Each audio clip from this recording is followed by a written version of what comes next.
Gerol. I'm the Ozaukee County District Attorney. I've been an attorney for about 30 years. I began my practice as a defense attorney, practicing primarily in Milwaukee, Racine, and Kenosha. The overwhelming bulk of my experience has been as a prosecutor, as an assistant district attorney, both in Ozaukee County and in Milwaukee. Very brief tenure with the Wisconsin Department of Justice, and for a little over the last 10 years as district attorney. I have, over that time, served as a member of the Board of Governors of the Wisconsin Bar Association. I'm a past president of the Wisconsin District Attorneys Association, currently an executive board member of that group right now. My comments are my own. I'm not speaking on behalf of any of these entities. Touching upon an issue that was raised before, without a doubt, the statistics bear out that we have improved in this category over the last 30 years. The numbers are down. The numbers of repeat offenders have diminished as well. However, if you look at those numbers and the statistics that we have, and there is no doubt that we should have better studies and better statistics, but what we find is in the last 5 or 6 years, maybe even a little older than that, the trend downward has flatlined, and that we are generally in exactly the same place. In fact, in terms of fatalities, if you look at the numbers, they've begun to trend up a little bit. Whether that is ongoing, I do not know.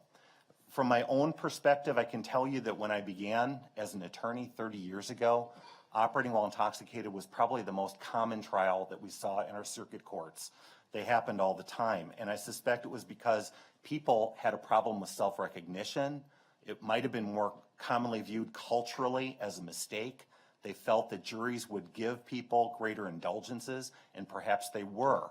That's a reflection of the culture then. And as all speakers at this point said, this is primarily a cultural problem that we have, and a cultural problem we must change. I do believe that while we don't see as many drunk driving trials, we still see them. The problem is still very much at hand. And by any measure, we have a significant problem here in the state of Wisconsin.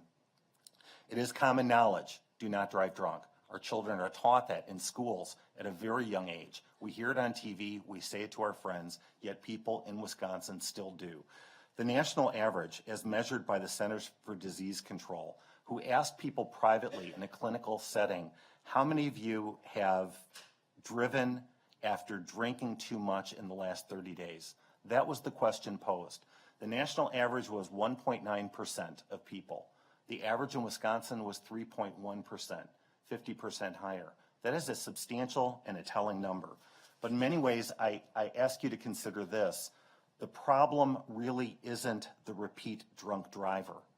The problem is every drunk driver. What we are trying to do through our operating while intoxicated laws is to simply eliminate the carnage on the highways, not the symptoms that leads to it. And I think in many ways with our drunk driving laws, we have lost the thread. How do you change a cultural problem? Primarily through cultural approbation. But where it does not adequately exist, and the numbers say that that does not adequately exist here, government laws must step in.